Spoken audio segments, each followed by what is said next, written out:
Merci d'être parmi nous ce soir à cette séance des Jeudis de Lima consacrée à Taïeb Salah.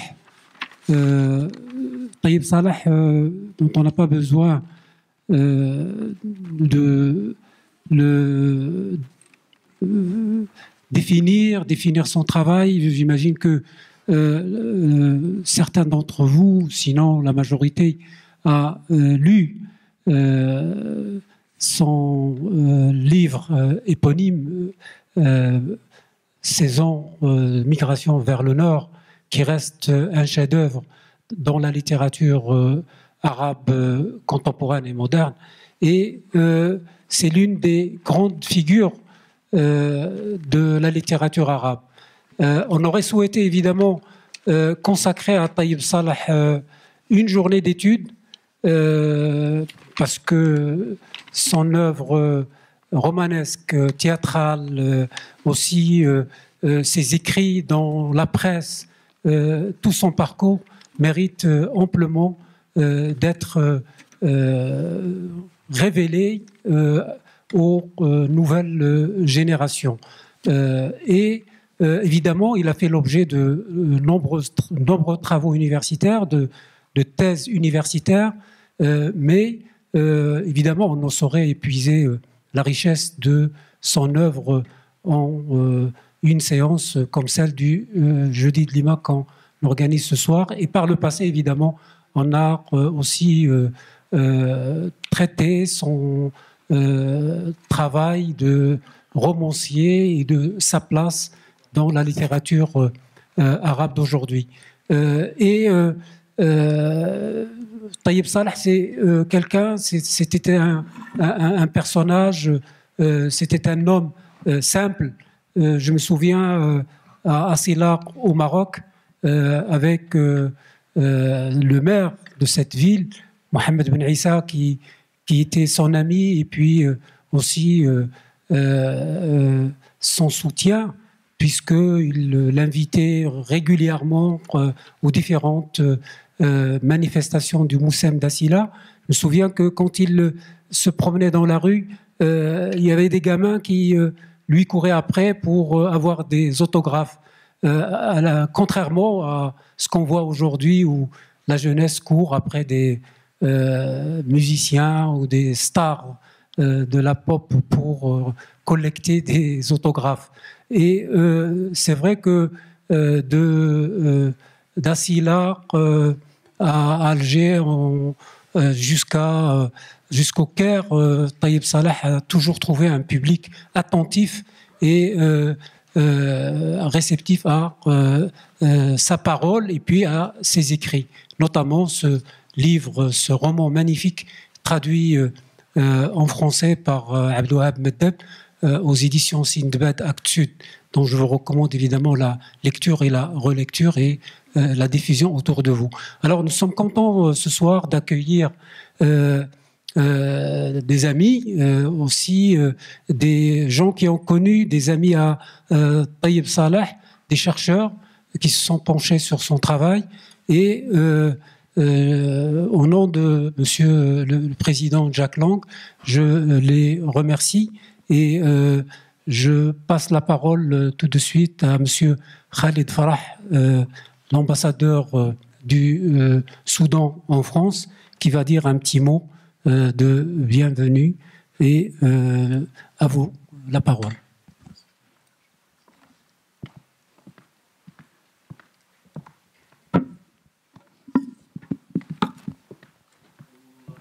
Excellences, Mesdames et Messieurs les ambassadeurs, chers collègues, honorables invités, Mesdames et Messieurs, je voudrais à mon nom propre et au nom de mes collaborateurs à l'ambassade du Soudan à Paris, mais aussi au nom de tous les ressortissants soudanais résidant en France, vous saluer tous, vous souhaiter la bienvenue et vous remercier d'avoir répondu si aimablement à notre invitation pour assister à cette soirée commémorative et culturelle, en vue de rendre hommage à la mémoire de l'une de nos figures littéraires et culturelles les plus célèbres, à l'occurrence fut Taïeb Salah. En effet, nous organisons cette rencontre grâce à l'aimable concours et en pleine collaboration avec l'Institut du monde arabe, dont je salue la présence ici parmi nous, de son président, Monsieur le ministre Jacques Lang, qui a voulu inscrire cette cérémonie dans le cadre du programme de ses activités culturelles et artistiques hebdomadaires intitulé le Jeudi de Lima. Je voudrais donc saisir cette occasion pour remercier vivement l'Institut du monde arabe ainsi que sa direction et tout son personnel pour tout ce qu'ils ont fait en vue de la réalisation de cette rencontre, tout en rendant un hommage particulier à M. Mohamed Metalsi et à M. Morti Qabbal pour leur louable assistance et disponibilité. Je me dois absolument aussi d'exprimer notre vif remerciement ainsi que notre gratitude la plus sincère à Lima pour l'assistance, la coopération et la disponibilité constante qui ont toujours caractérisé les liens entre cette institution et la République du Soudan d'une manière générale. Ainsi, nous nous rappelons avec fierté l'organisation en 1997 au sein de Lima et grâce à son soutien indispensable de la fameuse exposition des antiquités soudanaises, Soudan, Royaume sur le Nil, qui était à juste titre le plus grand événement culturel soudanais que l'Occident tout entier ait connu.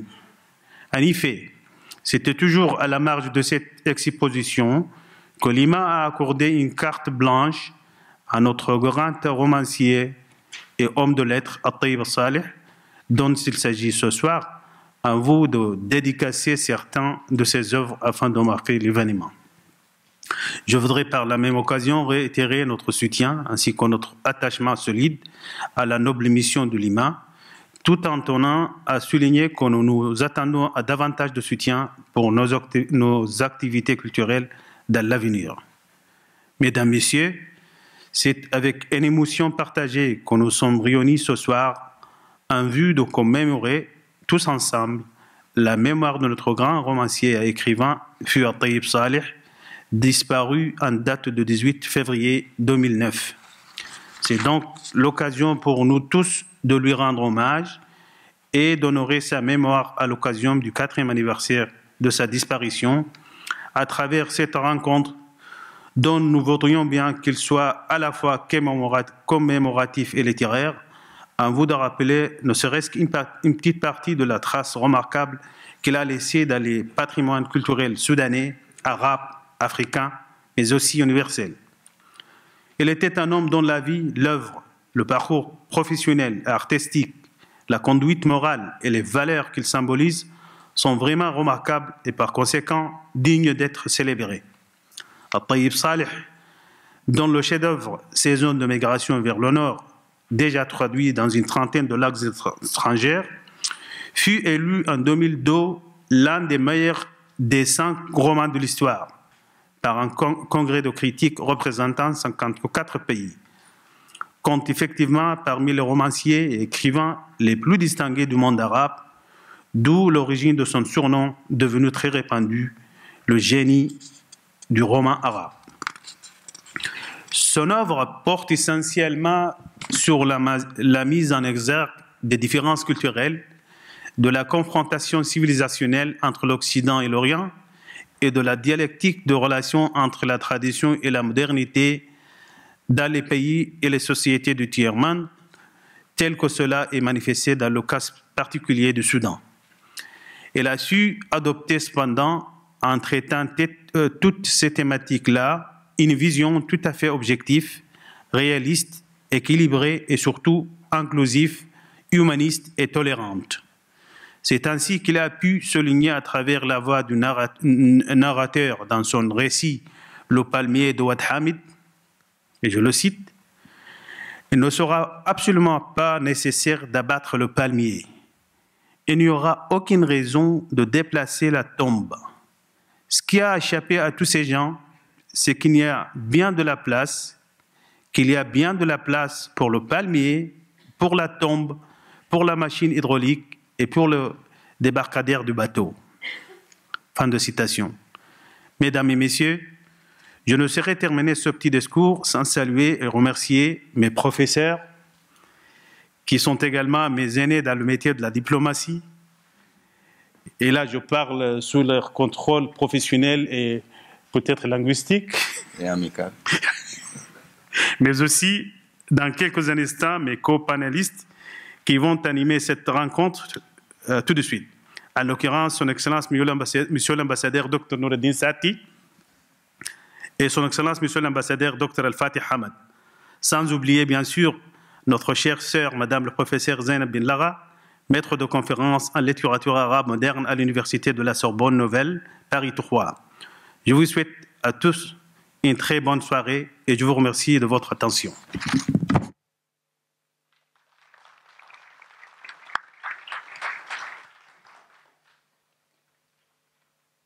Monsieur le ministre.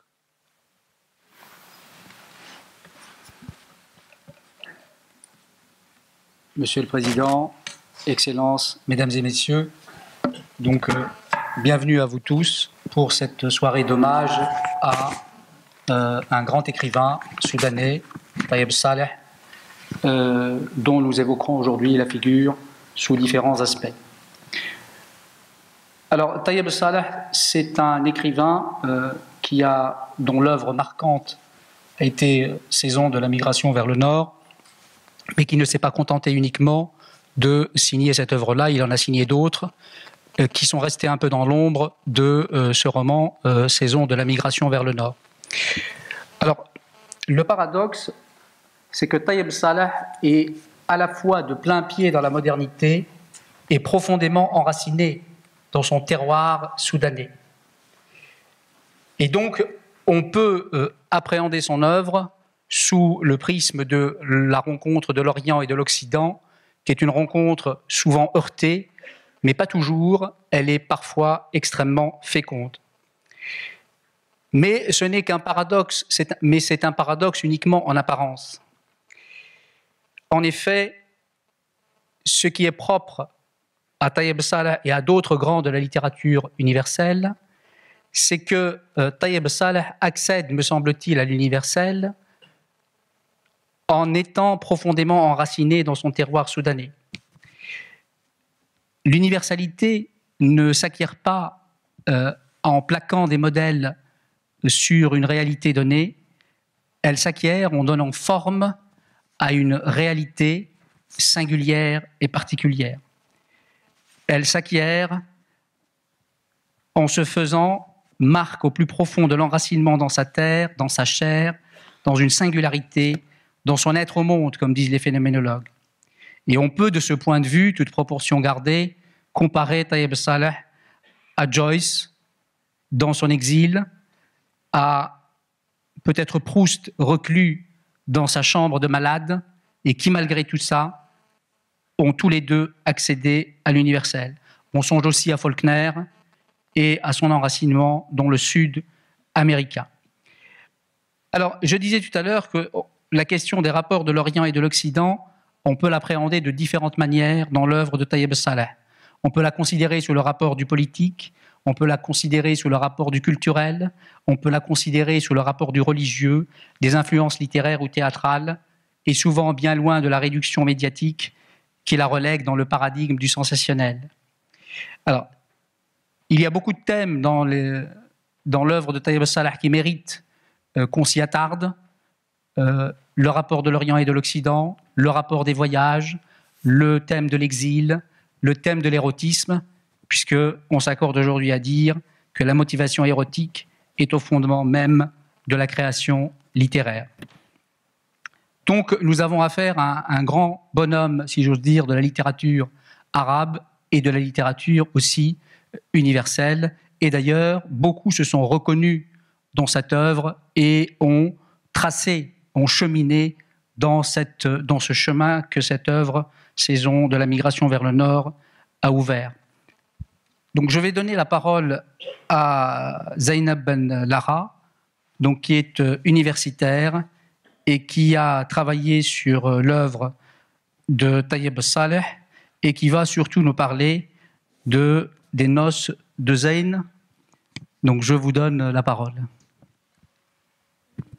J'ai choisi de travailler sur Hafs Zayn, les noces de Zayn, qui traite d'une autre forme d'altérité, pas l'altérité, on va dire, culturel, identitaire, qui est au fondement, je dirais, du roman Saison de migration vers le Nord, mais l'altérité intérieure à travers ce roman et qui montre comment une société restée traditionnelle et encore préservée d'une modernité à visage occidental a réussi elle-même à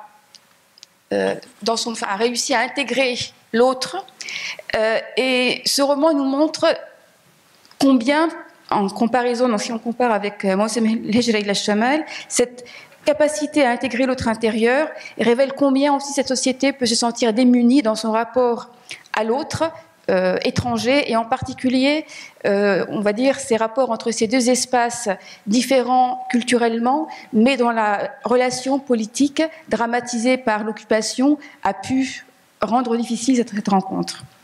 Alors, donc les noces de Zeyn commencent par l'annonce d'un mariage, celui de Zeyn et Ni'ma, signifiant respectivement beauté et bénédiction. C'est la stupéfaction générale dans le village.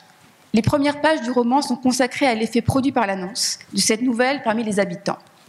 Halima, la marchande de lait, profite de la stupeur de sa cliente Amina pour la gruger en bouillant le lait.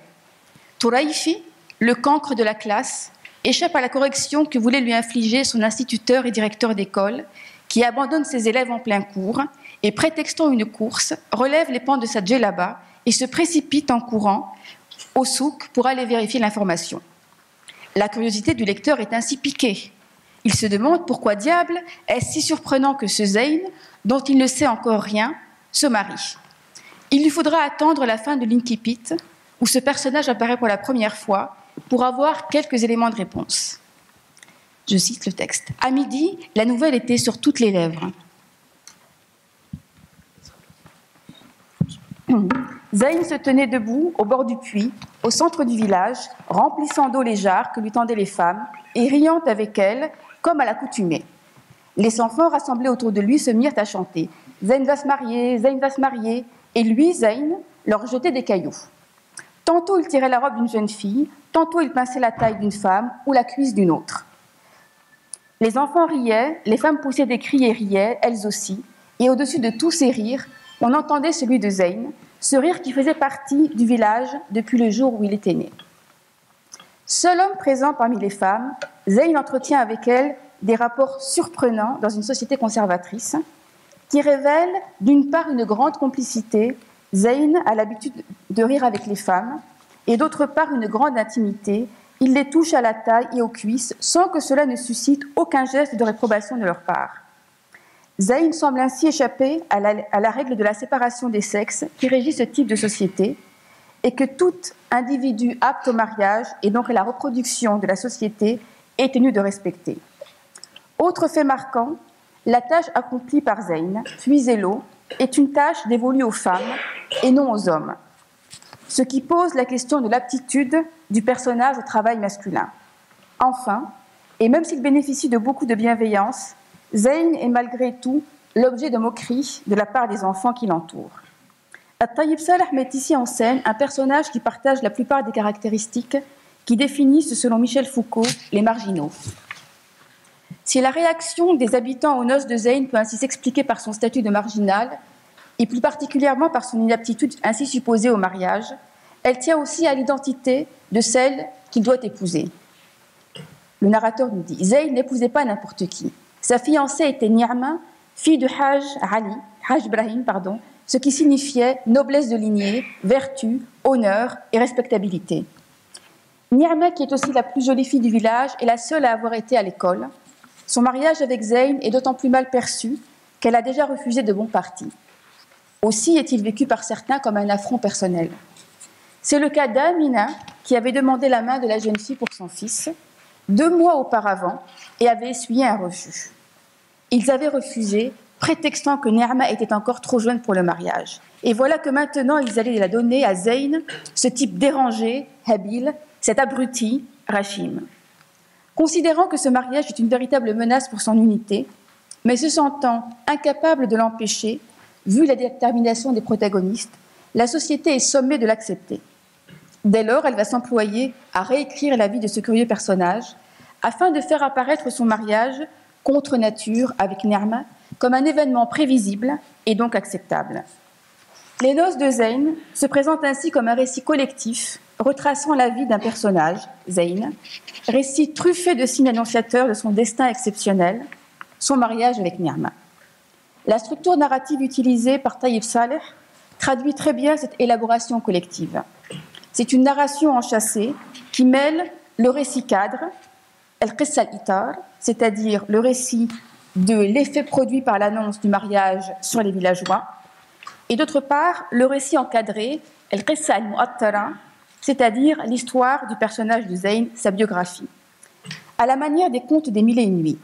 De même que dans les Mille et une nuits, les histoires que raconte Shahrazad ont une fonction sociale, sauver la vie des jeunes filles du royaume et donc sauver l'existence même de la société.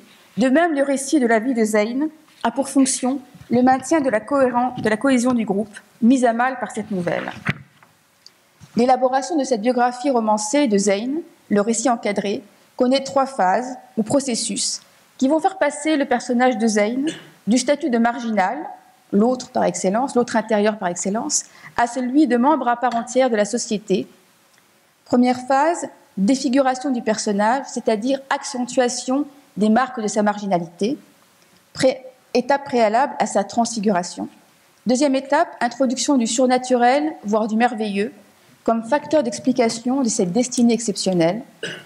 Enfin, inscription du personnage dans la lignée d'un certain nombre de figures marginales, mythiques de la culture arabo-musulmane, et donc l'intégration de Zeyn dans l'histoire collective. Alors, première étape, Zeyn, un être monstrueux et repoussant. Le récit encadré nous présente d'emblée, à travers le portrait de Zeyn, une créature qui porte sur son corps les marques de sa marginalité, telles des stigmates. Ce portrait est une mise en scène d'un être repoussant, voire monstrueux, qui contribue ainsi à donner à son nom une valeur antiphrastique, puisque Zeyn en arabe signifie beauté. Je cite le portrait. Le visage de Zeyn avait la forme d'un rectangle, avec une ossature prononcée sous les joues, les mâchoires et les yeux. Son front était rond et saillant, ses yeux petits et rouges en permanence, leur orbite enfoncée telle des cavernes dans son crâne. Pas un poil n'était visible sur son visage, il n'avait ni cils ni sourcils, et il avait atteint l'âge adulte sans avoir ni barbe ni moustache. Sous ce visage, un cou allongé. La girafe était l'un des sobriquets que lui donnaient les garçons. Donc son cou allongé reposait entre 2 solides épaules qui chevauchaient le reste du corps, dessinant ainsi un triangle. Ses bras étaient longs comme ceux d'un singe et ses mains épaisses, aux doigts démesurés, se terminaient par des ongles pointus d'une dimension elle-même démesurée. Sa poitrine était creuse, son dos légèrement bossu, ses jambes maigres et hautes comme celles d'un échassier. C'est le portrait d'un être de la démesure, de la disproportion, qui offre au regard un corps désarticulé, une longueur excessive du cou, des bras, des jambes. Mais les traits du visage de Zeyn contreviennent également, de manière volontairement marquée, au canon de la beauté de la culture arabo-musulmane que la poésie arabe classique a contribué à fixer. Les Arabes apprécient tout particulièrement les grands yeux, où le noir profond de l'iris contraste avec le blanc éclatant de l'œil, contraste qui donne au regard toute son expressivité. Les yeux de Zeyn, par contre, n'ont pas de couleur identifiable parce qu'ils sont petits et injectés de sang, au point qu'il devient difficile de distinguer l'iris du blanc de l'œil. C'est un véritable bestiaire aussi qui est convoqué dans ce passage pour souligner l'aspect repoussant du personnage. On a une référence à la girafe, au singe. Le singe est en effet un animal associé à la malédiction divine dans la culture arabo-musulmane. Dans le Coran, Dieu transforme pour les punir les hommes en singes et en porcs. Mais la comparaison la plus récurrente dans l'œuvre est celle du rire de Zeyn au braiement de l'âne. Si elle vient conforter Nahiq al-Himar, si elle vient conforter l'image disgracieuse du personnage, cette analogie dévoile aussi un trait de sa personnalité, le manque de maîtrise de soi. Zeyn n'est pas capable de contrôler son rire pour en atténuer le bruit. Ce qui, dans les sociétés arabo-musulmanes, est jugé très inconvenant et n'est toléré que chez les jeunes enfants. Mais Zeyn partage une autre caractéristique avec les enfants et qui l'éloigne des adultes et explique le fait que la nouvelle de son mariage ait été surpris à ce point. Son apparence est asexuée. Le visage de Zeyn est dépourvu de toute pilosité. Il est non seulement imberbe à son âge, mais en plus il n'a ni cils ni sourcils. Cette absence des caractères sexuels secondaires suggère ici l'inaptitude du personnage à la sexualité et donc au mariage. Cette particularité qui, tout en lui fermant les portes du mariage, lui ouvre paradoxalement l'espace des femmes. Zeyn partage, en effet, nous l'avons vu, intimité et complicité avec ces dernières, n'hésitant pas à les toucher à différents endroits de leur corps. Il est aussi invité chez les femmes le matin ou à l'heure du déjeuner, moment de la journée marqué par l'absence des maris et où toute présence masculine est proscrite.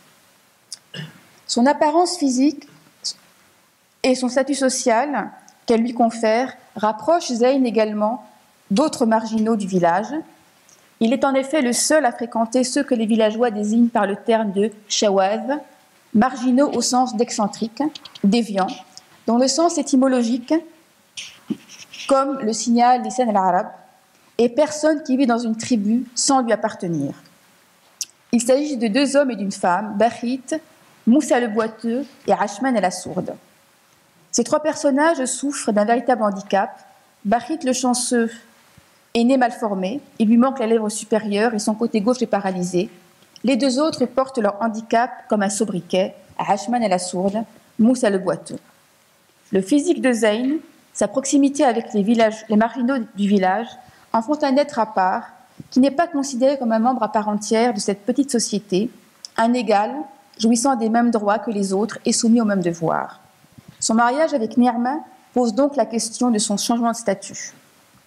C'est par un recours au surnaturel que la société va justifier le mariage de Zeyn. Ce recours va avoir pour fonction de transformer les marques de la stigmatisation en autant de signes d'élection. De même que les grands personnages d'exception, les prophètes, sont dans les biographies légendaires qui leur sont consacrées, marqués dès l'enfance par le sceau de l'élection, annonciateurs de leur futur destin.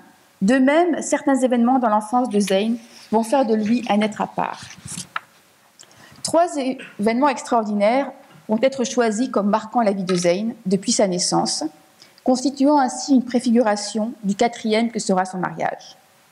Le surnaturel fait irruption dans sa vie dès la naissance. Le récit encadré commence ainsi. Les enfants naissent et accueillent la vie en poussant un cri, c'est bien connu. Mais on raconte, comme l'atteste sa mère et les femmes qui ont assisté à sa naissance, que Zeyn, dès sa venue au monde, avait éclaté de rire. Et il en fut ainsi toute sa vie. Cet aphorisme qui ouvre ce récit vient accentuer le caractère exceptionnel de la naissance de Zeyn. Cette transgression de l'ordre naturel singularise d'emblée le personnage, tout en apportant, évidemment a posteriori, une explication à sa bonne humeur. 6 ans plus tard, un autre événement, tout aussi surnaturel, se produit. Un jour, au coucher du soleil, alors qu'il passait devant une maison hantée, il est saisi d'une fièvre violente et de tremblements. On le conduit à l'hôpital. À son retour, tout le monde constate qu'il ne lui reste plus que 2 dents, une à la mâchoire supérieure, une à la mâchoire inférieure, devenues jaunes. Une dizaine d'années plus tard, ses dents réapparaissent miraculeusement après un séjour dans le même hôpital. Il en revient totalement transfiguré. Je cite. « Lorsque Zeyn revint de l'hôpital de Meroué, 2 semaines plus tard, son visage rayonnait de propreté et ses vêtements étaient d'une blancheur immaculée. Et lorsqu'il se mit à rire, les gens ne virent plus comme avant 2 dents jaunes plantées dans sa bouche, mais à la mâchoire supérieure une rangée de dents étincelantes et à la mâchoire inférieure une seconde qui ressemblait aux perles de l'océan. C'était comme si Zeyn était devenu quelqu'un d'autre. Ni'ama, debout dans la foule de ceux qui étaient venus l'accueillir, se dit que Zeyn ne manquait pas de charme. Ce passage doit être lu naturellement en parallèle avec le premier portrait. Cette métamorphose a pour effet de changer le regard porté sur le personnage dans la société. De repoussant, il devient charmant. Et ce jugement est d'autant plus important qu'il émane de la plus jolie fille du village, Ni'ama. Le nom de Zeyn perd à cette occasion sa valeur antiphrastique. Il y a désormais identité entre le signifié et le référent. Cette transfiguration s'achève à la fin du récit cadre, lors de la célébration des noces, par un portrait qui fonctionne comme le 3e volet d'un triptyque qui saisit les étapes de la métamorphose du personnage en homme apte au mariage. Zeyn était un coq, ou mieux encore, comme un paon.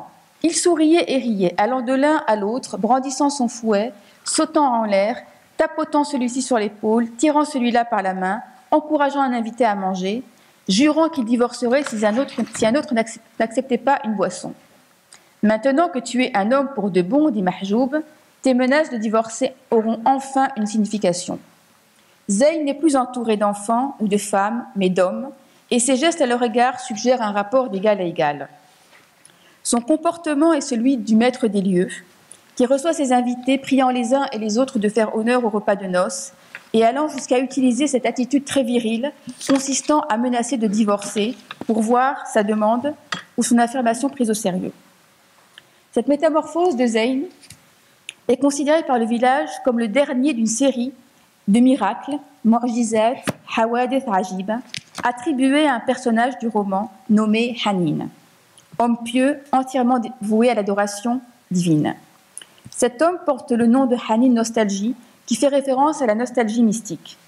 Il fait partie de ces saints hommes, les walis, qui selon la tradition soufie, vivent parmi les hommes auprès desquels ils sont censés jouer un rôle semblable à celui des prophètes. La société soudanaise des années 60 est encore à cette époque profondément marquée par le soufisme confrérique. Très écouté et respecté dans le village, Hanin ne parle pourtant à personne, nous dit-on, sauf à Zeyn, et n'accepte de manger chez personne, sauf chez ce dernier. C'est là une marque d'élection. D'ailleurs, nous précise le narrateur de ce récit encadré, tout le monde savait en effet que Zeyn était un des préférés de Hanin, lui-même un saint homme avéré, et qui ne se serait pas lié d'amitié avec un être en qui il n'aurait pas discerné un éclat de lumière. Alors, le village va connaître une série d'événements considérés comme extraordinaires et attribués à Al-Hanin. Alors, parmi ces événements, évidemment, il y a le bouleversement du village, sa modernisation. Mais la succession de tous ces événements en cours, un court laps de temps, conduit le village à penser qu'il s'agit de miracles, des karamats, puisqu'Al-Hanin avait peu de temps auparavant béni le village. De la même manière qu'Al-Hanin a béni le village, il a béni Zeyn, qu'il appelle d'ailleurs El-Mabrouk, le béni, et lui a prédit devant une assemblée d'hommes médusés qu'il épouserait la plus jolie fille du village.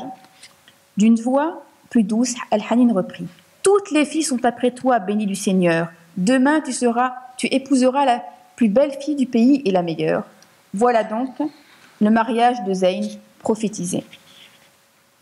La jeune fille que va épouser Zeyn porte le nom de Nerma, qui en arabe signifie bénédiction. Alors qu'elle avait la possibilité de poursuivre son instruction, Nerma décide de ne pas aller au-delà. Ce qu'elle a appris du Coran, la lecture dont la lecture l'émeut profondément, lui paraît largement suffisant quant à l'importante et mystérieuse mission dont elle se sent investie, sans savoir encore laquelle. Je cite le texte. Nerma rêvait de faire un grand sacrifice, sans savoir exactement lequel. Un sacrifice énorme, où elle serait appelée un jour à donner sa vie. Elle éprouvait alors le même sentiment étrange qui s'emparait d'elle à la lecture de la sourate Maryam. Sa beauté, son instruction et son appartenance à une grande famille attirent très tôt vers elle de nombreux prétendants qu'elle refuse tous, même l'un d'entre eux, que tout le monde considérait comme l'un des meilleurs partis du pays.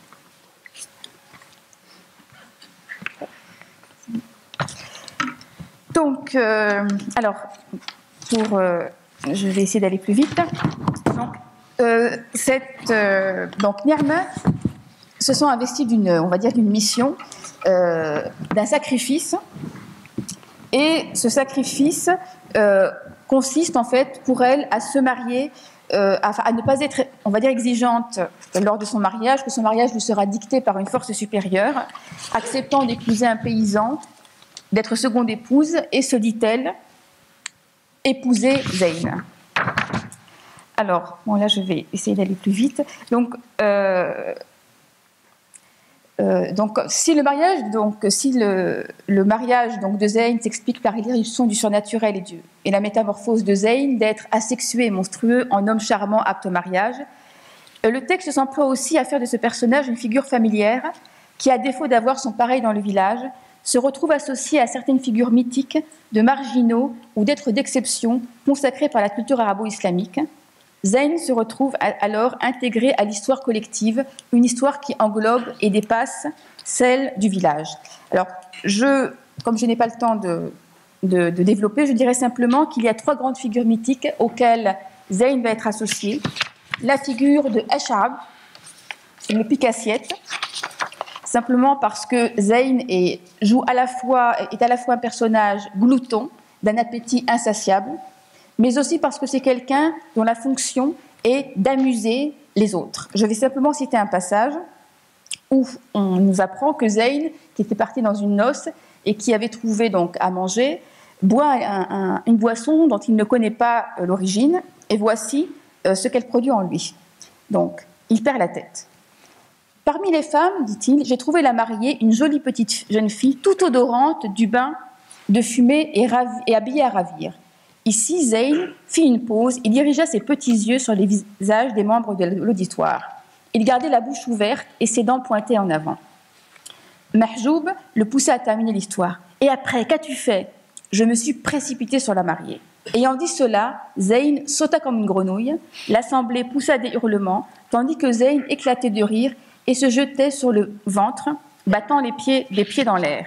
Puis il se tourna sur le dos et dit en manquant de s'étouffer: « J'ai empoigné la petite et je l'ai mordue sur la bouche. » Donc, autre figure auquel est associé Zayn, Majnoun Layla, le fou d'amour. Donc, Zayn tombe amoureux d'une jeune fille, il chante cet amour et aussitôt dans le village, les oreilles se dressent, les yeux sont attentifs et la jeune fille trouve un bon parti très rapidement. Alors, mais naturellement, à partir du moment où Zayn a exprimé ses sentiments pour la jeune fille, il lui est absolument impossible de l'épouser. Il devient donc instrumentalisé par les femmes du village qu'il l'invite chez elles pour lui présenter leur fille en espérant qu'il tombera amoureux de ses filles, qu'il chantera leur louange et qu'elles trouveront un bon parti. Donc en apparence, justement, Zayn est un petit peu l'idiot du village qui rejoue le drame de Majnoun Layla. Or, on réalise en fait que cette docilité n'est qu'apparente. Zayn chante la beauté de toutes les filles, sauf de la plus jolie fille du village, qui est Ni'ma. On réalise donc en fait que cette idiotie apparente cache en réalité une stratégie du personnage pour se réserver la plus jolie fille du village. Alors, il est aussi associé à un autre personnage, le personnage d'Al-Khidr, donc le personnage légendaire évoqué dans le Coran comme étant le mystérieux compagnon de Moïse et que l'on retrouve dans le Zadig de Voltaire. Alors ici, évidemment, la comparaison, c'est le contraste qui existe entre l'extérieur, on va dire, le zahir, trompeur, et la réalité cachée.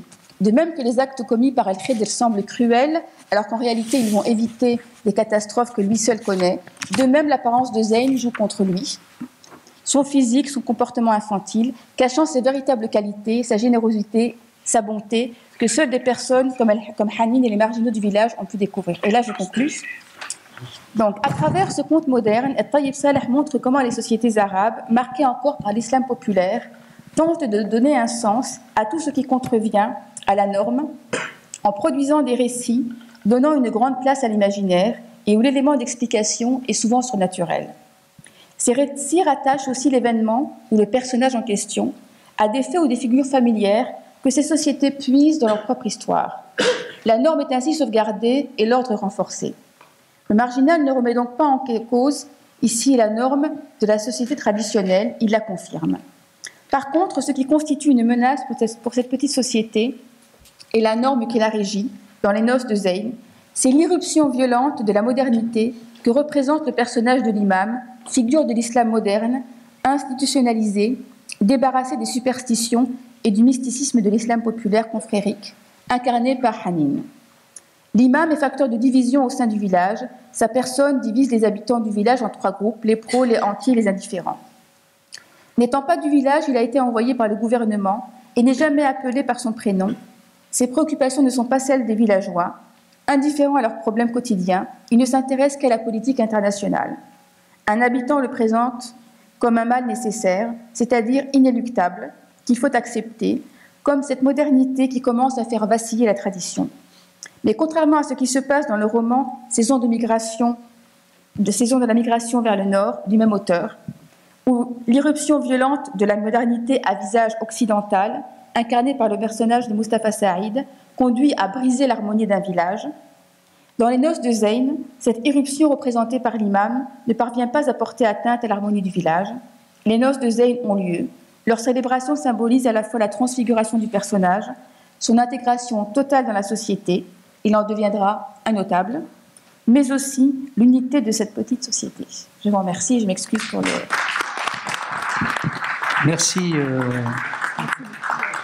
Merci Zeynep pour cette approche érudite. Je forme des vœux pour qu'elle donne envie de lire ce roman qui est antérieur à Saison de la migration vers le nord. Je me tourne maintenant vers M. Al-Fatah Hamad. Vous êtes ancien haut fonctionnaire, vous êtes titulaire d'un doctorat de littérature et vous avez très bien connu Taïeb Saleh. Donc vous allez nous parler de l'homme, peut-être de la manière dont il travaillait, peut-être avez-vous des révélations à nous faire? Je vous donne la parole. Bonsoir, c'est toujours intimidant pour un Soudanais de parler devant un public d'élite.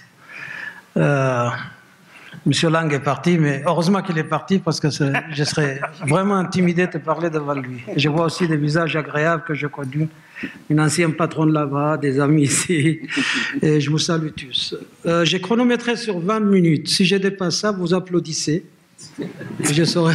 Ou vous soufflez. Bismillahirrahmanirrahim. La tâche qui m'est donnée ce soir, c'est d'évoquer la mémoire de Taïeb Saleh, telle que je l'ai connue plutôt que son double, l'écrivain. La question est bien entendu de savoir s'il est possible de distinguer l'un de l'autre. J'en doute fort. Quoi qu'il en soit, une chose est certaine, le témoignage que je vous livre ce soir ne peut être par la force des choses que subjectif et anecdotique. Il est beaucoup plus aisé de parler de l'écrivain que de l'homme. Les textes eux-mêmes, comme notre collègue a fait, les textes eux-mêmes s'en chargent souvent mieux encore que ne pourraient le faire les savantes extrapolations des critiques attitrées. S'agissant de l'homme, par contre, et à défaut d'être très fin psychologue, et encore, on ne peut que relater des événements et des faits tels que vécus et interprétés. D'où la subjectivité de ces propos. Je vous prie d'avance de m'en excuser. Mon histoire avec Taïeb Saleh est une succession de moments privilégiés ou encore de coïncidences qui m'ont amené contre toute attente à tisser des liens d'amitié et de camaraderie avec cet être exceptionnel. Lecteur fort passionné de son œuvre, bien avant même que nos chemins ne se croisent dans le 15e arrondissement de Paris, je n'avais jamais envisagé jusque-là la possibilité ne fût-ce que de le rencontrer fortuitement. Ma première rencontre avec Taïeb Saleh fut à travers son œuvre, c'est-à-dire avec la figure publique, ce romancier que le monde de l'être émerveillé et presque incrédule découvre dans les années 60, à la faveur de la publication de son roman emblématique « Saison de la migration vers le nord », Mousim al-Hijra ila al-Shimal. Alors que j'étais moi-même encore jeune étudiant à l'université de Khartoum, j'ai reçu le choc de cette œuvre envoûtante dans sa version originale comme une révélation qui non seulement excita au plus haut degré mon plaisir de lecteur, mais encore exaltant mon orgueil de jeune nationaliste passablement surexcité. Dans mon esprit, l'un des nôtres avait finalement réussi à crever le mur de la condescendance arabe vis-à-vis d'un pays qui revendiquait pourtant et revendique encore son arabité d'une manière quasi obsessionnelle, souvent au détriment de son africanité. Al-Taïeb lui-même n'a pas manqué de relever cette contradiction existentielle. Il y est arrivé des fois de constater, avec franchise, mais sans amertume, que le Soudan était toujours dans l'obligation de donner à ses frères arabes l'épreuve de cette arabité. Je pense que ce pari-là, Al-Taïeb l'a réussi admirablement par la seule force de son génie littéraire.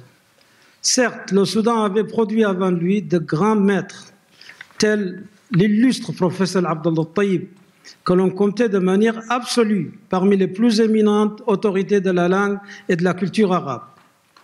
Or, si ces grands érudits... J'arrête ?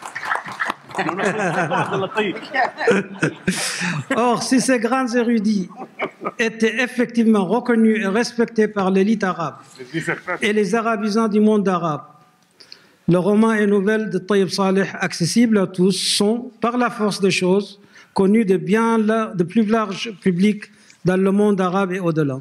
En outre, ses écrits journalistiques, dont le plus en vue sont ses articles dans l'hebdomadaire Al-Majalla, sont venus ajouter une autre dimension à sa contribution à la culture arabe.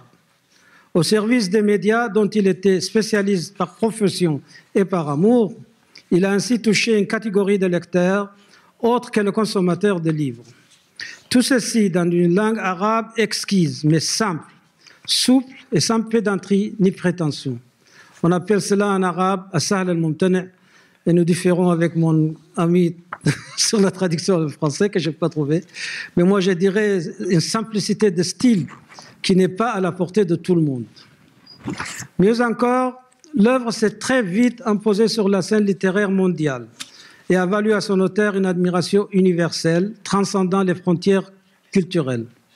Fait remarquable, un critique de la trempe de Claude Mauriac, pour ne citer que lui en France. J'étais en train de préparer mon doctorat et j'étais très fier, excessivement fier, en lisant Claude Mauriac, qui exprimait de la façon la plus emphatique son admiration pour l'œuvre de Taïb Saleh, et je cite, « Notre âme est rafraîchie, nos yeux sont lavés, nous n'avons jamais lu cela, nous qui avons tant lu. » Venant d'un français, d'un critique comme Claude Mauriac, c'est pas rien.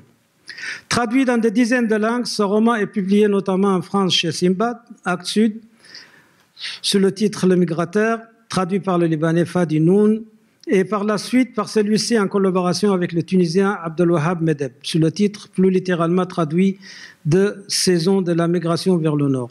Il va de soi que malgré la remarquable qualité de l'une et de l'autre des versions, l'original arabe reste quelque peu rebelle à la traduction.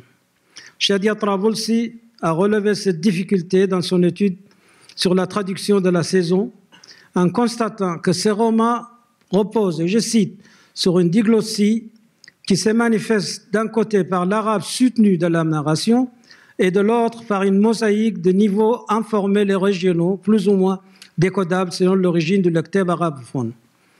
Les deux traductions françaises de ce roman sont linguistiquement plus dépouillées. Fin de citation. Mais fermons là cette parenthèse sur la traduction. Consécration suprême. La saison de la migration vers le nord sera choisie plus tard, en 2002, parmi les 100 meilleures œuvres de l'histoire, aux côtés des romans de Dostoïevski, Gabriel Garcia Marquez, Flaubert, Naguib Mahfouz, Kafka et j'en passe. Certes, tout le monde ne peut pas être d'accord avec cette sélection. Mais le seul fait que la saison y figure dit assez la valeur universelle de cette œuvre. Un raccourci maintenant, et nous voilà déjà à l'UNESCO, octobre 1981. Taïb Saleh entre au service de l'organisation, alors sous le directeur d'un autre enfant illustre de l'Afrique, le Sénégalais Amadou Mahtarambo.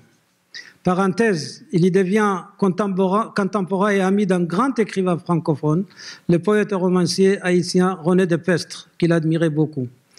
J'arrivais moi-même au terme de mon mandat délégué permanent du Soudan auprès de l'UNESCO et m'apprêtais à entrer au service de l'organisation en tant que fonctionnaire international.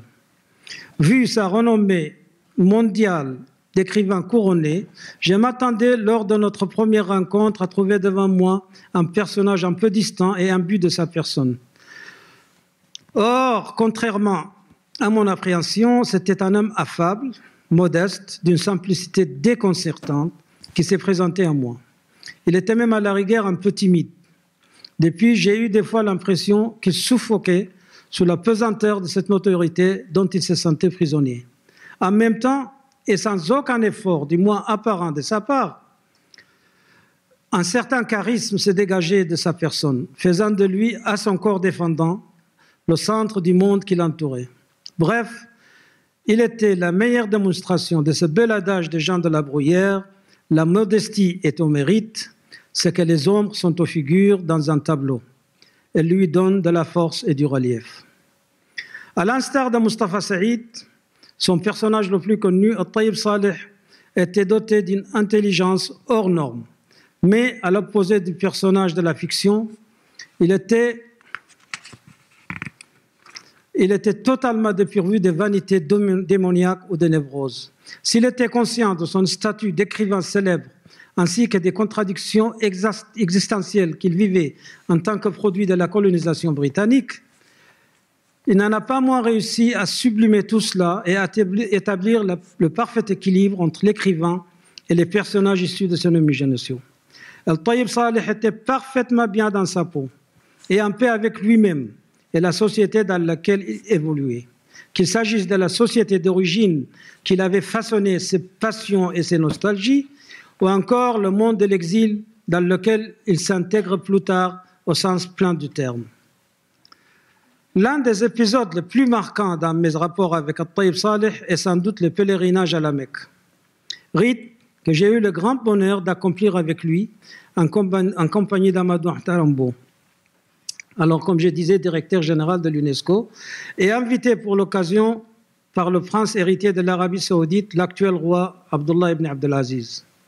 M. Ambo était à ce moment-là la bête noire des puissances occidentales, notamment les États-Unis et les Royaumes-Unis. Et cela était un secret de polichinelle dans son entourage. Merci.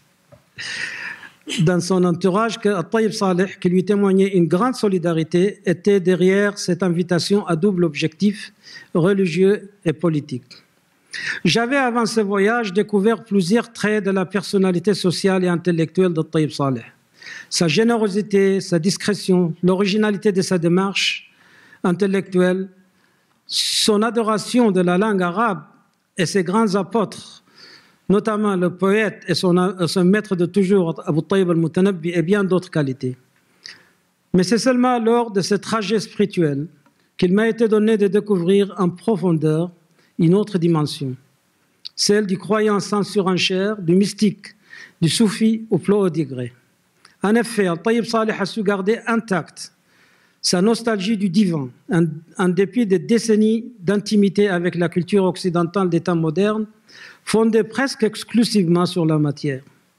Pendant toutes les années où je l'ai connu, plus ou moins de près, c'est sans doute à Mina, qui est un site religieux auprès de la Mecque, c'est sans doute à Mina que je me suis approché le plus de lui, à la faveur d'une sérénité qu'imposait le caractère sacré du lieu, et loin de toute velléité sociale ou professionnelle. Je n'oublierai jamais sa remarque en voyant quelques 3 millions d'individus, tous habillés avec extrême simplicité, les hommes n'étant couverts que d'un simple lambeau blanc qui pourrait à l'occasion servir de linceul, complètement dépouillés de tout bien matériel.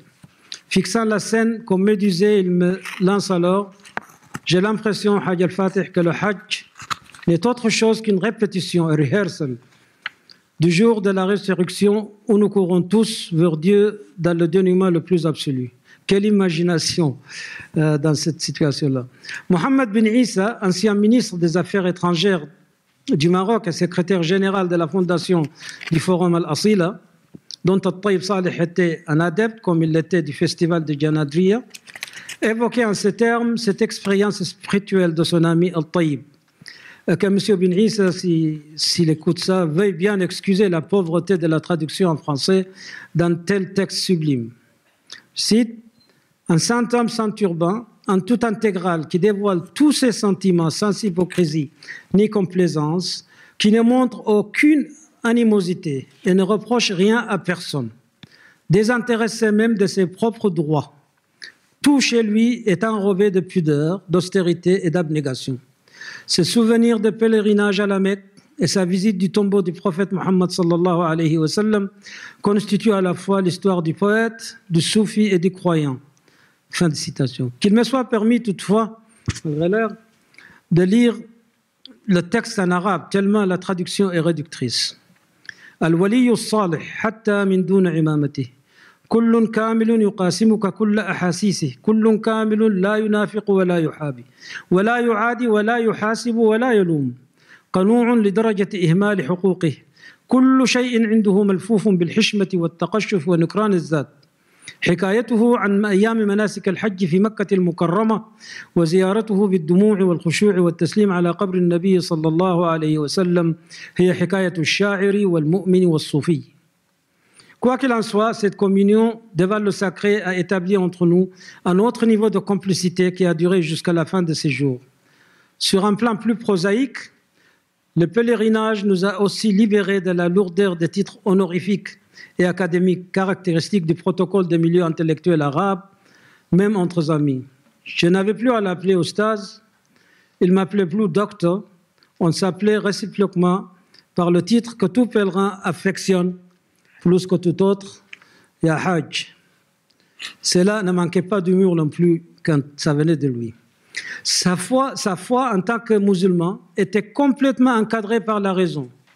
Tout ce qui était contraire à la raison était pour lui la négation de l'islam. Sa modération et sa vision rationnelle de la religion, en tant que foi et norme de comportement, se manifestaient dans toutes ses prises de position vis-à-vis de la radicalisation, radicalisation à outrance d'une religion dont il défendait âprement la tolérance et la modération. Et s'inspirait en cela surtout de la variante soudanaise de l'islam. Comme il l'a exprimé sur les ondes de RFI en 1997, a very civilized form of Islam without tampering with the basic fundamentals of Islam. C'est ainsi, par exemple, qu'il prend le risque de se joindre, ça y est, c'est l'avertissement. Tu me donnes encore 5 minutes? Bon, je passe. Non, pour Rushdie, c'était très important comme truc.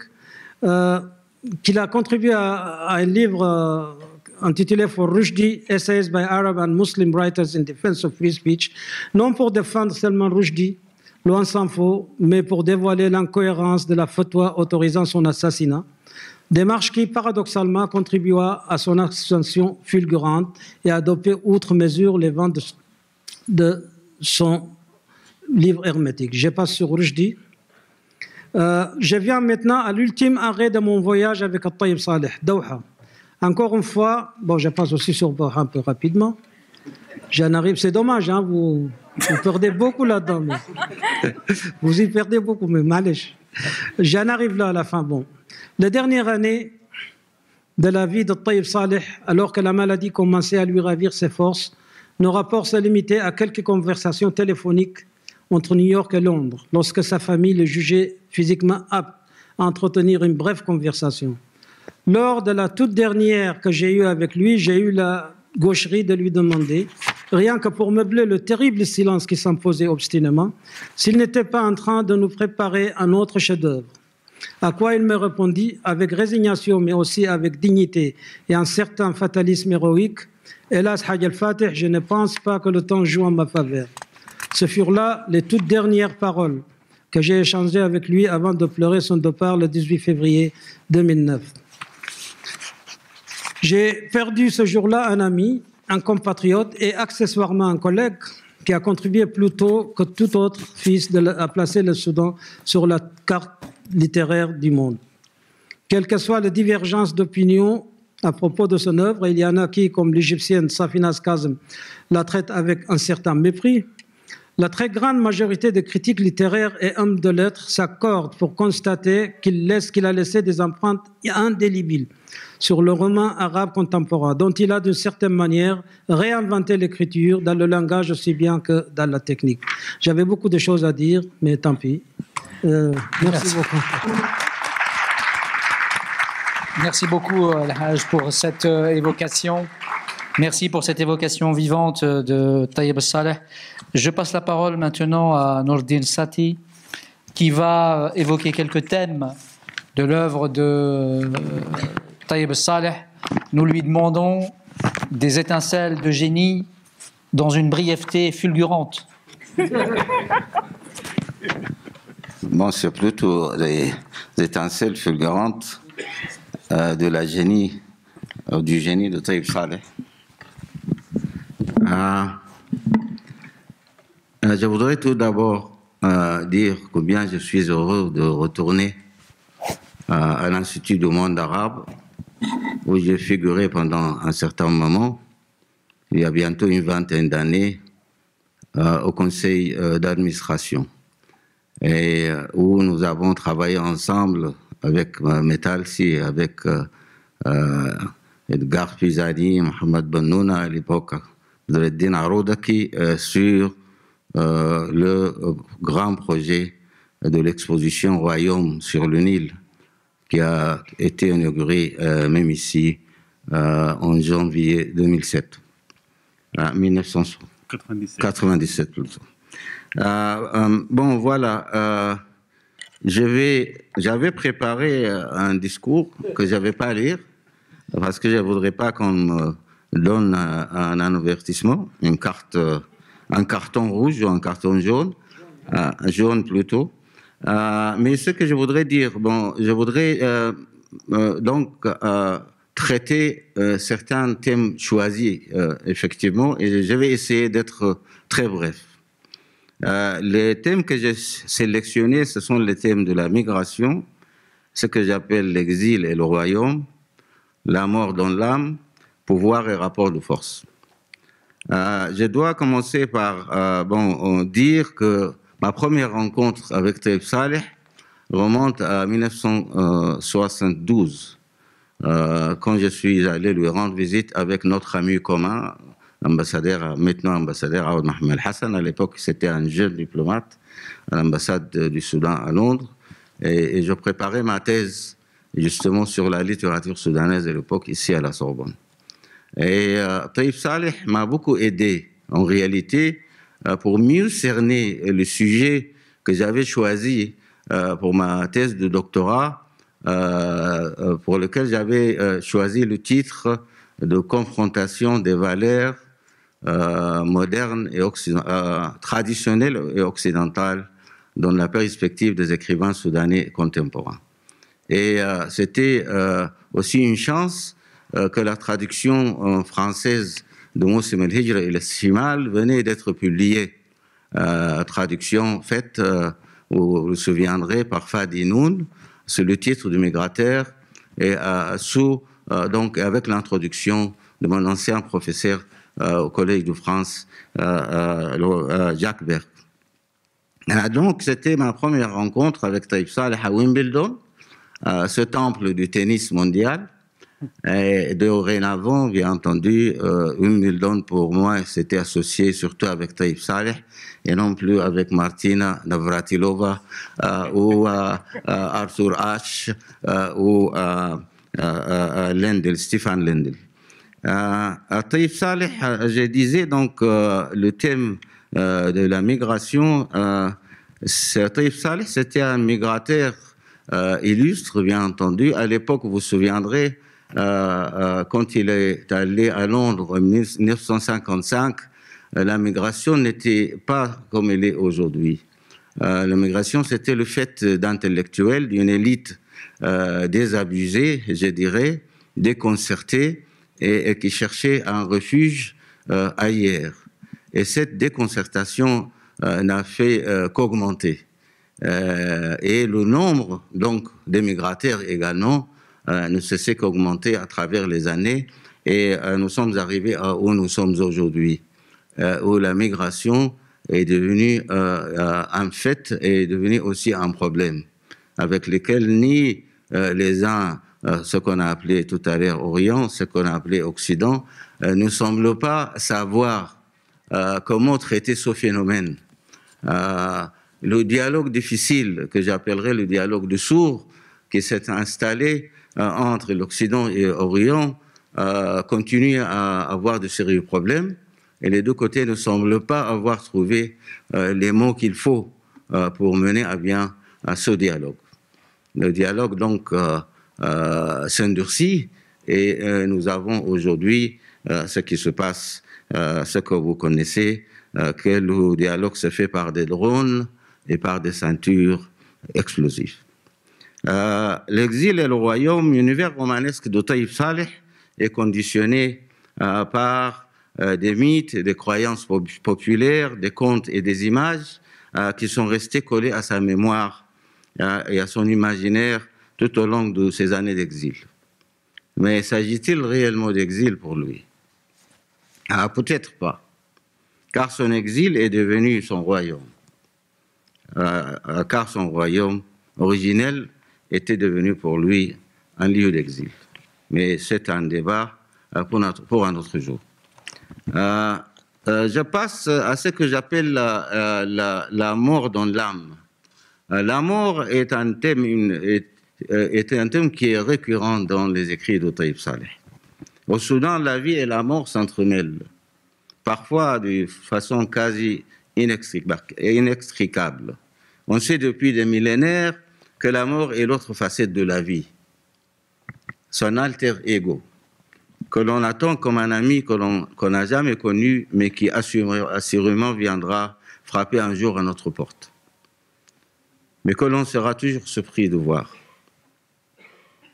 Le passage du monde des vivants et d'ici là vers celui de l'au-delà est une vérité coranique, mais il a été si dépeint depuis des millénaires déjà dans la pénombre des murs de la galerie souterraine d'Al-Kourou, à quelques encablures de Kermakol, le village natal de Taïb Saleh. En descendant dans la galerie souterraine, l'on entrevoit un pharaon nubien, autant d'argile, en train d'être guidé vers la mort et puis vers l'autre vie par les dieux, les anges, Amon et Horus, en lui administrant au nez le ankh, le symbole de la vie. C'est un spectacle très intéressant pour ceux qui veulent aller justement à Al-Kourou, qui est à une dizaine peut-être de kilomètres du village de Kermakol. Dans un sens, le retour dans le royaume de la mort est le retour au bercail. La vie n'est qu'une intermède dans un long récit dont la mort constitue non pas l'épilogue, mais l'acte essentiel et nécessaire. En se noyant, je passe des paragraphes comme Fatih l'a fait, en se noyant dans le flot du Nil, Mustafa Saïd aura voulu probablement se donner comme offrande, non pas à l'ange de la mort, mais plutôt en imitant ses ancêtres dans cette terre écorchée de soleil sur la courbe du Nil, qui pendant des millénaires faisait des offrandes au fleuve Dieu au moment de la grande crue. Ce retour au bercail symbolique est aussi une tentative désespérée de se racheter aux yeux du fleuve éternel, mourir pour mieux se régénérer, comme le dit Jacques Berck dans l'introduction de la traduction française du roman. Mais le message que nous envoie Al-Taïb Saleh à travers le destin tragique de Mustafa Saïd est celui d'un double échec. Celui de l'être en paix avec soi-même, qui a failli être en paix avec soi-même et en paix avec l'autre. À travers la tragédie Mustafa Saïd, Al-Taïb Saleh résume la tragédie de tout un peuple qui est prisonnier de son être, de son identité et de son passé, et qui nous trouve la réponse à son dilemme existentiel que dans la violence, la mort et l'autodestruction. Un peuple qui refuse de voir les réalités en face et continue à pratiquer inéluctablement la politique de l'autruche et de la fuite en avant. Pouvoir et rapport de force. Le contact de Mustafa Saïd avec l'Occident résume lui aussi une longue histoire d'incompréhension et d'un dialogue de sourds que je viens de citer. Le grand discorde semé il y a plusieurs siècles ne cesse de croître. On y répond par la violence qui engendre encore plus de violence. De nouvelles générations y répondent par des moyens encore plus violents. Taïb Saleh pose le problème, c'est à nous de trouver la réponse. Il nous a fait parvenir un message de détresse que nous n'avons pas compris et que nous avons ignoré. C'est aussi un message de pessimisme sur l'avenir des relations entre Orient et Occident. L'histoire contemporaine lui donne raison. Les rapports de force, de pouvoir et de domination sont au centre de l'ordre de Taïb Saleh. Le mariage de l'idiot du village Al-Zain avec la belle Husna, nous avons Ni'ma, fille de Umda ou du chef du village, on dit long sur ce que pense Taïb Saleh sur le pouvoir et sur sa vision de la possibilité d'un nouveau rapport de force. On nous a parlé de la marginalisation tout à l'heure et des marginalisés, et c'est un débat aujourd'hui qui est au centre de l'échiquier politique au Soudan. Taïb Saleh l'a évoqué. Le personnage attrayant et en couleur de zen nous fascine et nous fait oublier, même admirer sa débilité. Dans sa peinture de personnages des zen, Taïb Saleh renoue avec une longue tradition de ces personnages. Notre collègue en a parlé. Je suis obligé de passer. Mais tout cela, bon, le village est devenu, le village où se passe le noce de Zen est devenu une espèce de cloche-merle sur Nil, qui se réveille au lendemain avec une gueule de bois à force d'être gavé de farces, de chimères et de bonnes paroles vidées de tout sens. Les druides continuent à concocter leurs potions magiques, alors que le village continue de se brûler. Et tout cela se fait dans un humour bon enfant, la nostalgie et la bonhomie fratricide. Car même si l'on discerne une certaine nostalgie dans l'œuvre de Taïb Saleh, on décèle aussi un pessimisme savamment dissimulé dans un habillage d'humour, d'exubérance ou de réjouissance parfois mal placée. Et c'est cela qui fait la grandeur d'un écrivain tel que Taïb Saleh, qui tisse comme une toile d'araignée à la fois autour de ses personnages et de ses lecteurs un voile d'émotions, de sentiments et de démesure qui les fait balloter entre le sublime, le prosaïque et le médiocre. Tant de paramètres qui définissent l'échelle de Richter de leurs conditions, de notre condition humaine.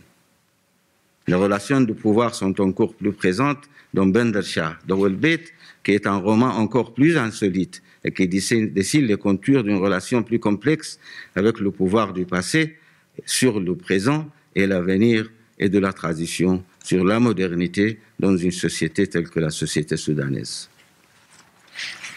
Le présent est victime du passé et de l'avenir, veut dire Taïb Saleh.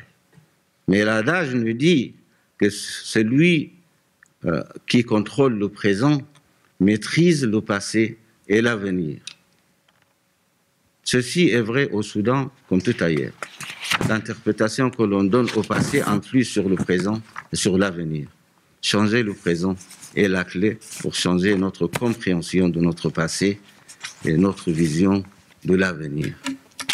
Ce sont des bribes de ce que nous a laissé l'imagination prodigieuse d'Al-Taïb Saleh, qui a eu le don, qui n'est pas donné à tous, de se mettre de l'autre côté du miroir, c'est-à-dire de la réalité vécue, et nous a légué une merveilleuse œuvre romanesque, faite de rêves, comme il est fait de réalité, de fabulation comme de vérité. Il nous appartient à nous de faire le tri, de faire la part des choses. Merci beaucoup.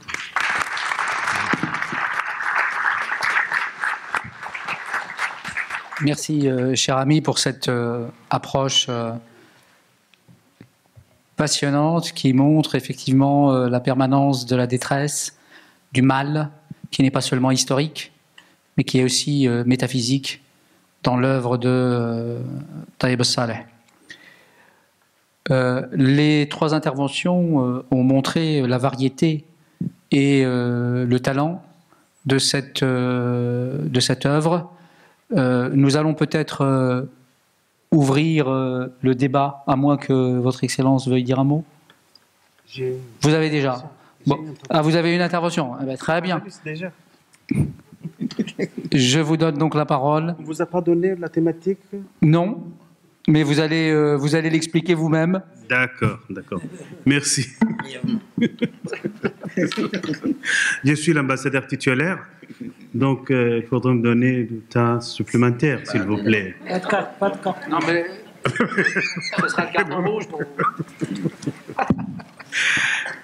Donc, ma contribution est en fait une traduction vers le français d'un chapitre apparu dans mon livre écrit initialement en arabe, paru en 2009, intitulé An il-Marioud al-Lamansi, qui pourrait être traduit par Sur le bien-aimé et le non-oubliable. Ce chapitre s'appelle en arabe جدل العلاقة بين الأنا والآخر في أعمال الطيب صالح, c'est-à-dire la dialectique de relation entre le moi et l'autre dans l'œuvre de Tayyib Saleh. Et là, je dirais, la dialectique de relation entre le moi et l'autre apparaît avec force et clarté dans tous les merveilleux travaux de Tayyib Saleh. Ce phénomène a également été noté par la plupart des critiques qui ont étudié l'héritage de ce grand écrivain, mais peut-être que c'est cela qui constitue les traits caractéristiques les plus frappants de son univers de romancier et d'essayiste. Il ne fait aucun doute que la conscience d'identité ou de soi, sa relation entre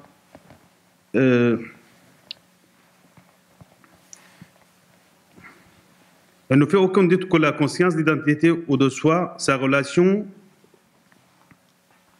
avec l'autre, domine l'essai de roman en général. Le thème de la relation entre moi et l'autre occupe une place particulière dans un bon nombre de contes créés par un groupe de brillants romanciers du monde entier. Nous citons parmi ces romans de renommée mondiale qui ont traité la problématique de la relation entre moi et l'autre, des romans tels que Heart of Darkness de l'écrivain polonais Joseph Conrad, L'étranger de l'écrivain français Albert Camus, Voyage en Inde ou bien Passage to India de romancier anglais Edgar Morgan Foster, L'aventure ambiguë de l'auteur sénégalais Cheikh Hamidou Kane et Things Fall Apart du Nigérian Chinua Achebe.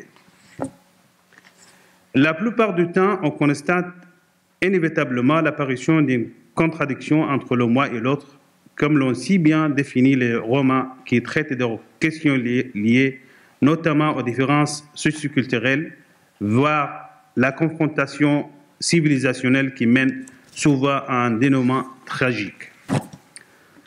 Tayyib Saleh a donc traité, certes, ce phénomène, notamment dans son roman Saison de migration vers le Nord, et cela à travers deux événements tragiques. Le meurtre de l'Anglaise Jane Morse par son mari Mustafa Saïd et celui de Wad al-Raïs par sa femme Husna bint Mahmoud qui s'est suicidée par la suite. Donc ce roman, Saison de migration vers le Nord, traite en profondeur de la dialectique des relations entre les différentes identités civilisatrices ainsi que les contradictions qui pourraient surgir entre les différentes entités culturelles telles que symbolisées par deux personnages de roman. D'une part, Mustafa Saïd, un jeune homme soudanais, ayant effectué le voyage pour étudier en Grande-Bretagne au cours de la première moitié du XXe siècle, qui représente, lui, un cocktail d'identités mélangées, c'est-à-dire arabe, islamique et africaine, toutes réunies dans sa personne, et d'autre part, une jeune femme anglaise, Jane Morse, imbue de sa personne et particulièrement fière de son origine noble et de la civilisation à laquelle elle appartient, en face de la personnalité d'un Soudanais qui est sans doute par tout ce qu'il représente comme identité composée d'éléments arabo-africano-islamiques, au-dessus d'elle. C'est cette réalité qui a provoqué une lutte tragique et inéluctable qui a débouché sur un assassinat et sur l'emprisonnement de Mustafa Saïd 7 ans durant comme châtiment au crime. En réalité, l'auteur a traité ce thème avec densité dans toutes ses œuvres et donc pas seulement dans ses zones d'immigration vers le Nord. Cependant, il ne s'est pas limité à parler de problèmes existants entre les grandes entités à travers les représentants parmi les personnages concernés, vu qu'il s'intéresse aussi à la dialectique entre soi et autrui à différents niveaux et manifestations. L'approche que Tayyib Saleh fait dans ses œuvres concernant le sens de l'identité suggère plutôt la souplesse de sa position face à ce concept. Il croyait donc fermement, tout comme nous, que l'identité n'est pas une chose devant rester figée dans toutes ses formes personnifiantes. Ainsi, malgré l'hostilité apparente qu'au manifeste Mostafa Saïd aux Anglais, et en dépit du fait qu'il vivait dans un village au cœur de la campagne soudanaise, il a tout de même décoré sa chambre personnelle selon leur style et a conservé un poêle anglais dans un pays où la chaleur est perpétuellement présente. Pour dire que Mostafa Saïd s'est anglicisé en quelque sorte. Quant au narrateur lui-même, qui n'est pas autre que le porte-parole de Tayyip Saleh lui-même, selon beaucoup de critiques, on doit mentionner qu'il a eu à présenter un portrait réel et humain de la société européenne et la société britannique plus particulièrement. Cela lorsqu'il dit en substance, et je le cite, « Les Européens sont des hommes comme nous, à quelques exceptions près. Ils éduquent leurs enfants selon des principes. Elles font des rêves dont certains se réalisent. Elles cherchent la quiétude dans le mariage et au sein de la famille. Certains d'entre eux ont été gâtés par la vie, d'autres ont été sévérés de cette dernière. » Fin de citation. Cette phrase reflète une vision réaliste de l'autre, de manière mesurée. Il faut de lui un être humain comme le commun, de mortels avec leurs forces, faiblesses et penchants. Autrement dit, l'autre est comme moi. Il n'est ni démon ni ange. Tayyip Saleh continue dans son approche de dialogue entre le moi et l'autre de manière très profonde, exhaustive, mais surtout nuancée. Lorsqu'il traite les apparences de l'angoisse existentielle et l'agitation que l'être humain ressent lorsque l'autre devient moi, de telle sorte qu'il est difficile de s'en débarrasser. C'est ce qui est exactement arrivé au personnage de Mostafa Saïd, qui se manifeste dans sa fin tragique et mystérieuse. Cette fin, qui a été peinte de manière symbolique, a plein de significations, car le Nil a porté son cadavre vers le nord, pour lequel Mostafa Saïd avait plein de nostalgie, malgré le fait qu'il constitue la source de sa tragédie et ses angoisses existentielles. Les œuvres de Tayyip Saleh critiquent souvent quelques dérives de nous ou l'identité nationale commune elle-même, plus particulièrement ses apparences culturelles, telles que les coutumes, pratiques et traditions déplorables, telles que l'excision par exemple. Aussi, Tayyip Saleh n'a pas cédé à ce qu'on appelle la tentation du mythe de la noblesse primitive, qui octroie d'emblée le monopole de la pureté morale aux gens de la campagne par opposition aux citadins, car on le voit pointer du doigt certains types de corruption au sein même du village. C'est ce que représente Mahjoub et sa clique dans le roman Urs al-Zin, qui avait l'habitude de monopoliser le contrôle de l'eau destinée aux projets agricoles, excluant ainsi les autres habitants du village du système d'irrigation. L'auteur a d'ailleurs attiré l'attention sur les agissements malhonnêtes de Mahjoub, qui utilisait des méthodes loin d'être orthodoxes afin d'avancer ce qui ne lui plaisait pas parmi les fonctionnaires travaillant au village, en faisant jouer ses relations privées, n'hésitant pas à faire recours aux services de personnes influentes au niveau de la capitale. Cependant, il ne s'est pas limité à mettre en exergue la corruption des dirigeants. Il dénonce également celle des sujets. Dans Saison de migration vers le nord, par exemple, on voit le narrateur décrire son grand-père en exprimant son admiration pour cet homme qui avait vécu plus de 90 ans en dépit des épidémies, des guerres et de la corruption des dirigeants. L'auteur use donc ici d'une démarche naturelle et réaliste. C'est comme si Tayyip Saleh voulait nous dire que la corruption est un comportement déplorable en tant que tel, mais qui n'a aucune relation, aucun lien avec le cadre dans lequel on évolue, rural ou citadin. Il est lié à la personne elle-même. Ce point de vue très répandu, selon lequel la corruption serait liée à la ville et l'intégrité à la campagne, découle en fait d'une simplicité et d'une vulgarité d'esprit. Elle est à la limite utopique et reflète un romantisme stéréotypé.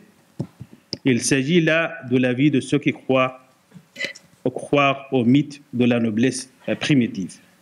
Ainsi, Taïb Saleh, à travers le contenu de ses romans et essais, mais également par le biais de ses personnages, des dialogues instaurés entre eux ou encore par sa propre voix, véhicule des valeurs humaines universelles telles que la tolérance, l'objectivité, l'équité, le respect de la beauté de la personne humaine, l'amour de la vérité.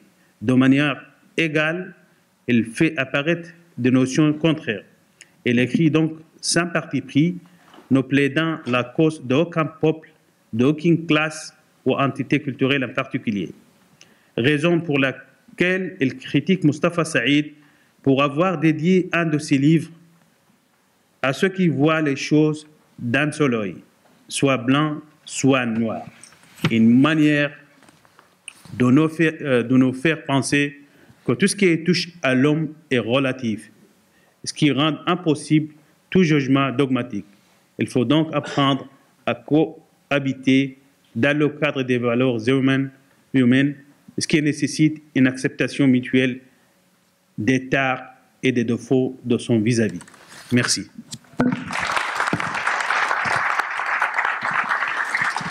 Merci pour cette intervention, Son Excellence. On va peut-être ouvrir la séance des questions au public. Alors, des questions brèves, sinon on sera obligé de sortir les cartons rouges, et des réponses aussi brèves. Alors, il y a une question là, manifestement.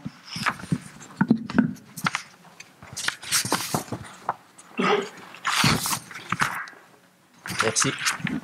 Je voudrais saisir brièvement une idée qui a été lancée rapidement par mon ami El-Fatih en parlant de la dimension africaine et arabe, ou, comme il l'a dit plus savamment, l'africanité et l'arabité du Soudan, pour poser la question de savoir s'il serait possible de faire un rapprochement partant de là entre l'œuvre de Taïb Saleh, en particulier son œuvre romanesque, et, notamment la saison de migration vers le nord, et la littérature négro-africaine. Parce qu'après tout, Taïb Saleh est natif du terroir soudanais, qui est un terroir à la fois arabe, africain, et dont la complexité a été évoquée par les panélistes. Et en même temps, la thématique qui est traitée aussi par Taïb Saleh a été traitée par beaucoup d'écrivains négro-africains de la période coloniale ou post-coloniale. Je pense en particulier à Cheikh Hamidou Khan, l'aventure ambiguë qui a été évoquée par Monsieur l'ambassadeur. Il me semble là qu'il y a une dimension qui a été un peu négligée par la critique qui a révélé les mérites de l'œuvre de Taïb Saleh, et qui mériterait donc d'être exploré davantage. Je vous remercie.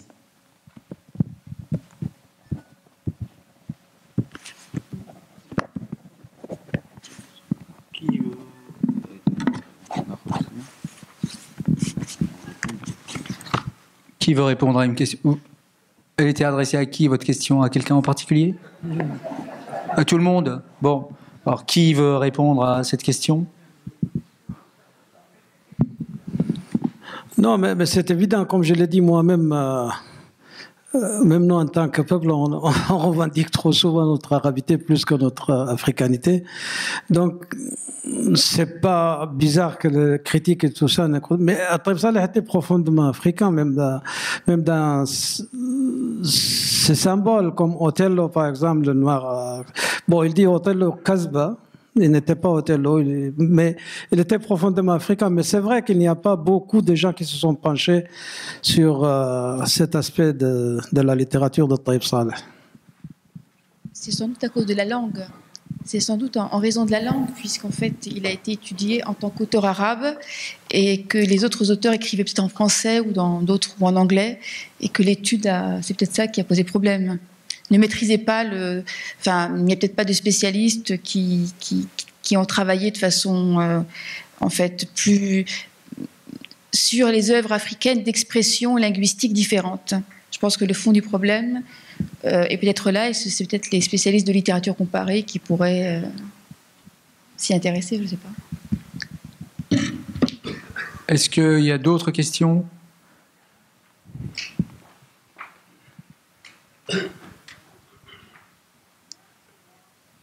Je dirais que je suis émerveillé, particulièrement ému par le témoignage donné par mon ami Al-Fatih sur son compagnon et ami At-Tayyib Saleh, que je n'ai pas eu la chance de l'avoir rencontré de son vivant. Ce témoignage, pour moi, c'est une invitation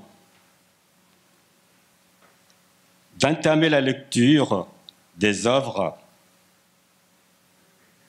laissées un grand héritage littéraire de l'écrivain et de l'homme de lettres et de littérature.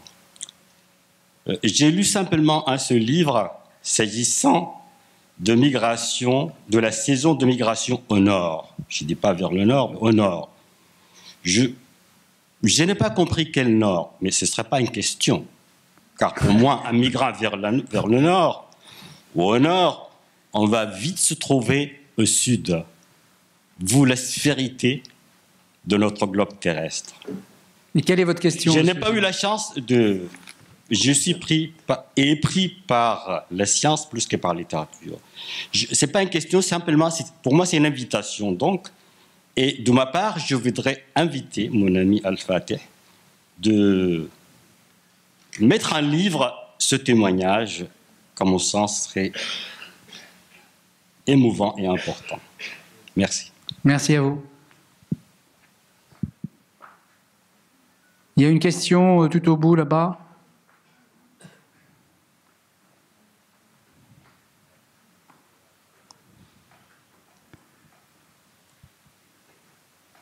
Bonsoir. Bonsoir. Je suis palestinienne. Je vous remercie beaucoup pour cette conférence très très riche. Nous, les Palestiniens, on estime, on aime beaucoup Tayyib Saleh, un grand écrivain arabe, et il est très lu dans le milieu palestinien. Et moi, j'ai lu la majorité ou toutes les œuvres de Tayyib Saleh. Et on aime bien savoir le concept de la beauté de Tayyib Saleh sur ses œuvres, surtout dans Orsizine, qu'il y avait des contradictoires de la beauté de la femme et Zine qui était quand même pas beau entre guillemets, et le concept de Tayyib Saleh dans ses œuvres, surtout Orsizine. Merci. Donc c'est un commentaire. Il y a une question au bout là-bas, s'il vous plaît. Mais non, elle a fait une commentaire. Une question sur Orsizine. Oui. Bonsoir. J'ai pas une question, mais j'ai deux remarques. La première, quand on parle d'africanité, je trouve que ce concept est un peu bizarre parce que ça n'existe pas quelque chose qui s'appelle l'Afrique. L'africanité, l'Afrique, pluralité de races, d'ethnies, de langues, et c'est-à-dire parler d'une africanité comme s'il y a une identité africaine. C'est un continent pluriel sur le plan linguistique, racial, beaucoup. Deux, et je pense que même quand on parle du Soudan ou on n'a pas connu dans ces pays ce qu'on appelle l'État-nation que l'Europe a connu. Alors je pense que vous mettez là un terme sur quelque chose qui n'existe pas.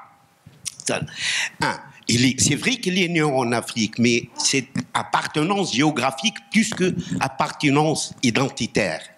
Tayyib Saleh, je l'ai connu personnellement aussi, il est arabe, musulman, né quelque part.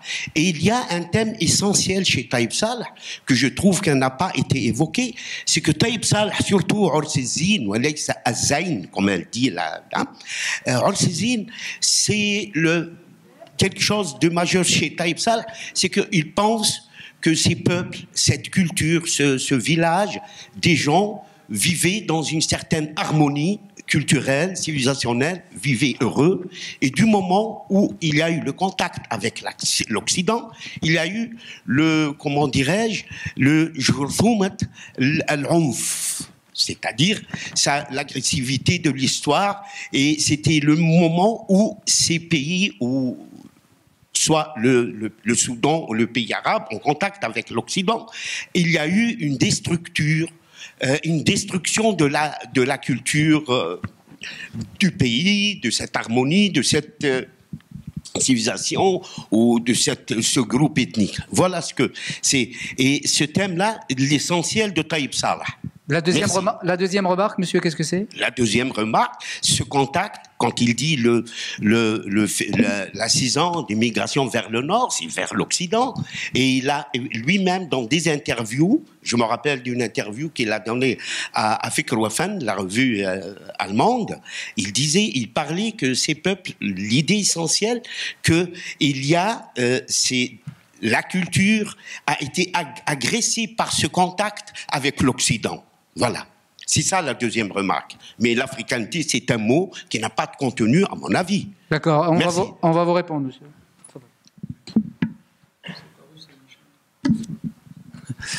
Merci. Je ne suis pas d'accord du tout sur cette négation de la différence africanitaire. Ça existe. Au Soudan, nous avons péché par mépris pour notre africanité dans plusieurs mesures. Le Soudan ne serait peut-être pas séparé si nous avons pris soin de notre africanité, de nos racines africaines, comme il le fallait. Mais on a répété toutes les anachides al-arabiyya. Je suis très arabe à propos. Je suis très fier d'être arabe. Mais on ne peut pas nier que le Sud ne serait pas séparé si nous avions pris plus soin psychologiquement, etc., de notre africanité. Et ça, c'est un fait qui n'est pas niable. Il y a la négritude. Et dans le Sud, nous avons au moins 600 combien de dialectes qui sont tous nilotiques africaines. Mais il y a une différence. Il y a une différence culturelle. Et nous n'avons pas su exploiter cette diversité pour amener l'arabité et l'afranité. Mais ça existe, la séparation, ça existe, il n'y a rien à faire. Merci. Une dernière question, peut-être ? Encore un commentaire. Bon, moi, je suis tout à fait d'accord avec mon ami El Fatih. Bon, il s'agit peut-être que notre collègue explique exactement ce qu'il a contre ce concept. Parce que le monde tel qu'il existe, c'est un monde fait de telle sorte qu'il y a des blocs identitaires, je dirais. Et pour assumer cette identité, il faut qu'on se définisse d'une certaine façon. Il y en a qui se définissent en se disant qu'ils sont arabes. C'est un concept qu'on peut aussi, disons, chercher à mieux cerner, à mieux comprendre. Quelqu'un pourra vous dire, moi je ne comprends pas ce que c'est l'arabité. Expliquez-moi ce que c'est. Et il y a des gens aussi qui ont un certain problème avec ce terme-là.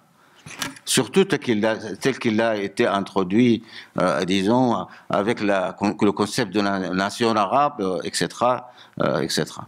L'africanité existe, pas en tant que race, mais en tant qu'un concept identitaire qui est composite, dans lequel il y a l'Afrique du Nord, il y a l'Afrique du Centre, il y a l'Afrique du Sud, l'Afrique de l'Est, l'Afrique de l'Ouest.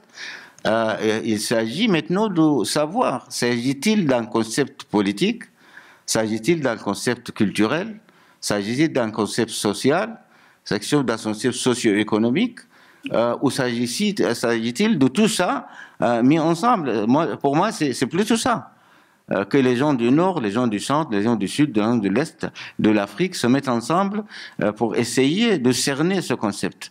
Il ne faut pas que ce soit un concept qui exclut, tel qu'il est conçu par certains.